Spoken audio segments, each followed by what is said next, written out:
Les hôpitaux sénégalais débordent des cas de Covid-19. Une épreuve pour ces acteurs. Des témoignages dans quelques instants.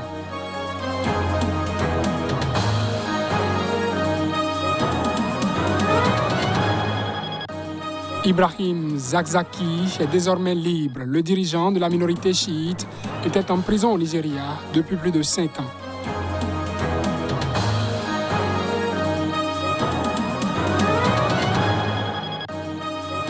Soulagement pour les riverains d'un quartier résidentiel de Nairobi. Un lion en divagation dans le quartier est désormais sous contrôle.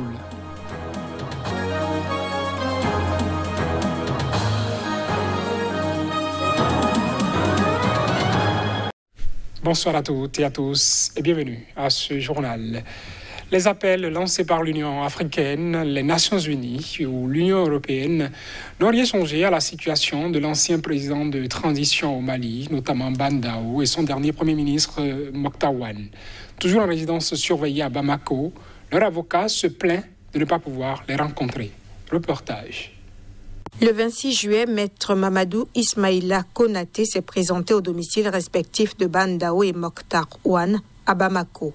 Mais dans les deux cas, des hommes armés, des militaires, peut-être des forces spéciales selon l'avocat, l'ont empêché d'entrer. Très remonté, l'avocat a rappelé que sa présence auprès de ses clients est un droit.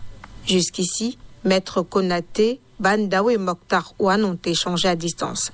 Ban Dao et Mokhtar Ouane sont assignés à résidence contre leur gré et en l'absence de toute base légale, affirme-t-il. Et il faut le rappeler pour toutes les personnes qui sont les auteurs de cette situation-là aujourd'hui, y compris le président Assimi Goïta, y compris le Premier ministre Choguel Maïga, y compris le ministre de la Justice. Tous se rendent coupables et complices d'assignation à résidence dans des conditions non conformes au droit, s'est-il indigné. L'avocat a demandé à rencontrer les actuels dirigeants de la transition et pour dénoncer ce qu'il considère comme une anomalie révoltante.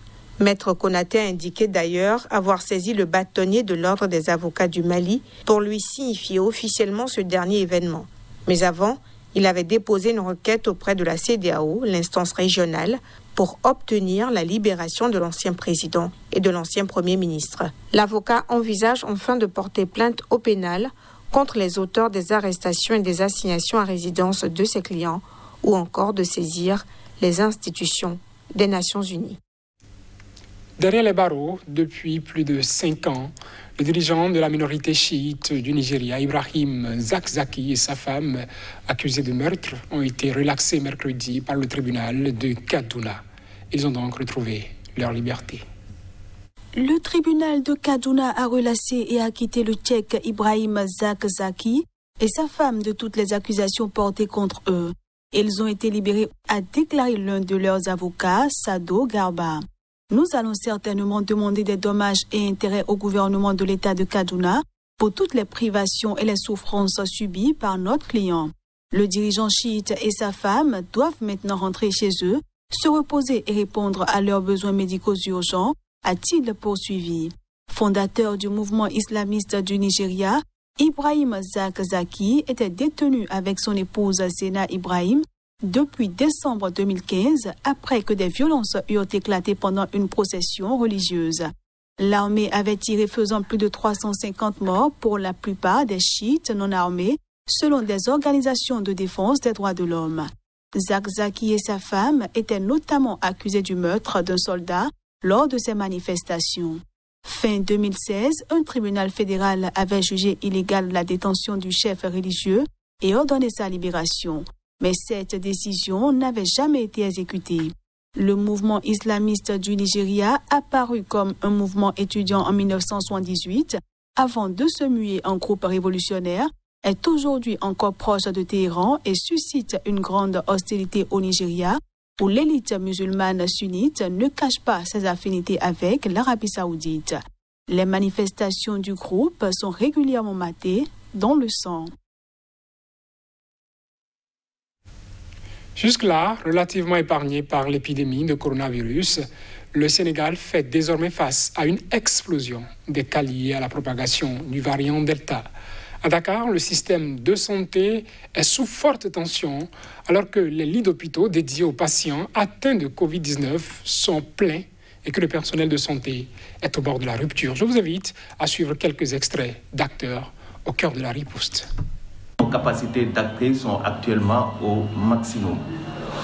Maintenant, la balle est dans le camp des autorités et de la population.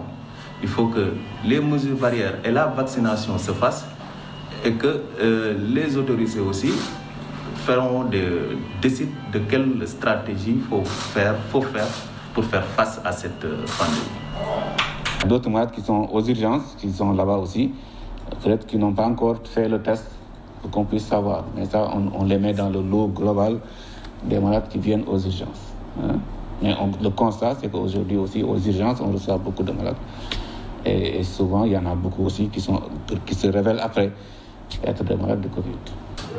On compte beaucoup de personnels de santé qui sont contaminés. Et pour la plupart du temps, c'est la fatigue qui est à l'origine de cette contamination. Parfois, c'est le manque d'inattention parce qu'il faut le rappeler, les gens ne dorment plus. Nous-mêmes qui sommes administratifs, il nous arrive de nous coucher à 3 heures du matin. Imaginez pour le personnel médical, paramédical et de soutien. Donc, qu'on le veuille ou pas, il faut dire que le personnel est vraiment proche de la rupture. Un lion a semé la panique ce mercredi dans un quartier résidentiel de Nairobi en pleine heure de pointe matinale. Et ce, après s'être échappé du parc national de la capitale kenyane. Bonne nouvelle, il a par la suite été capturé par le Kenya Wildlife Service. Suivant.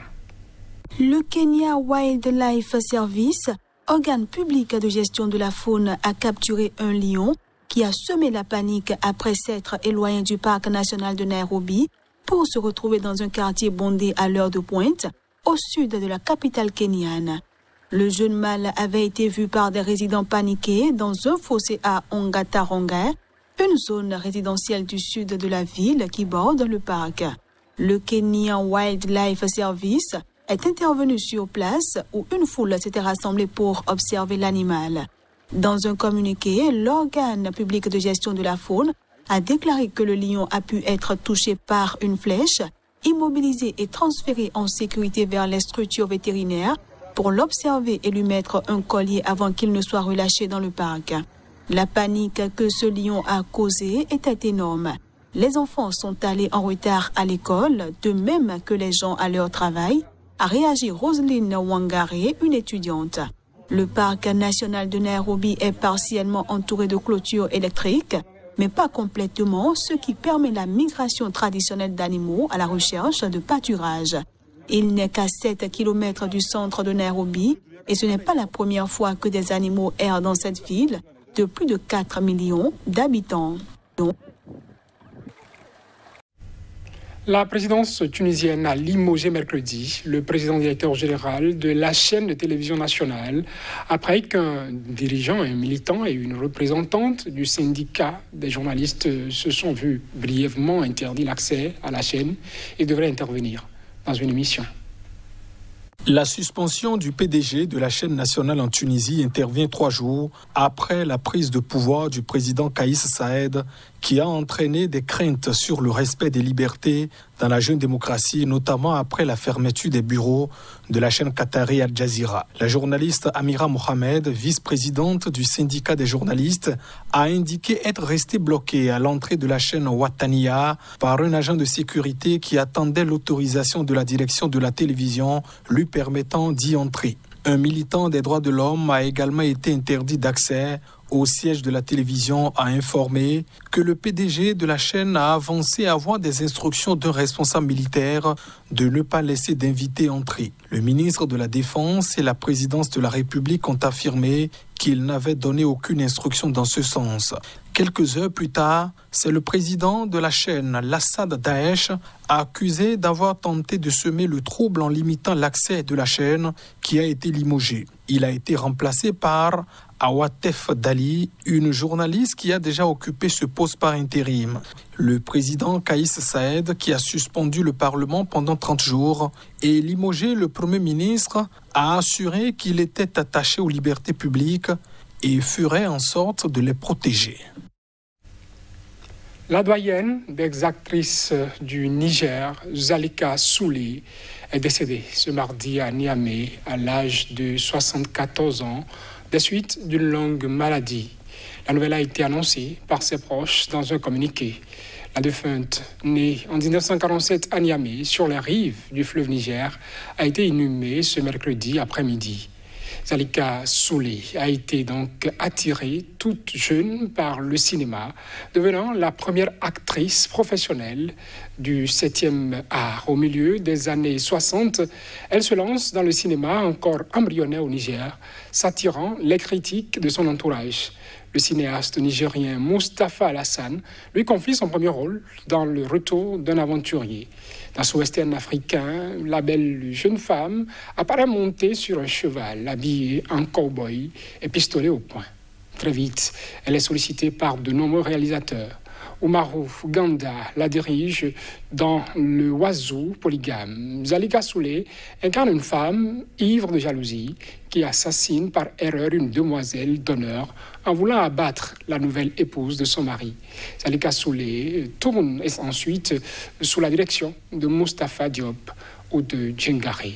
Maïka en dira simplement « Salut l'actrice ». Et ça va être tout pour ce journal, mesdames et messieurs. Merci de l'avoir suivi.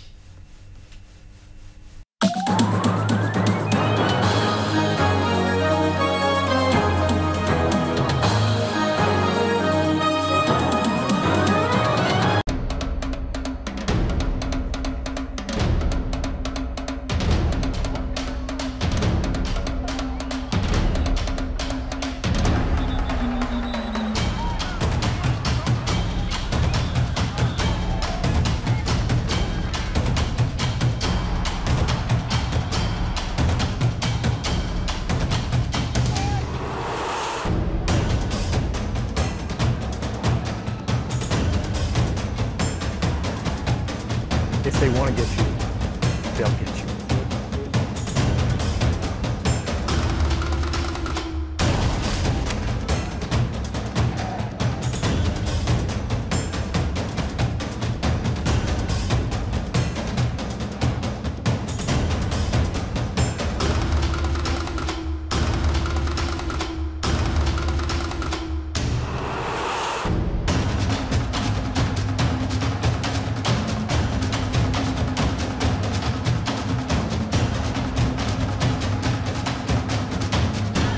Restez informés à chaque instant sur Sika.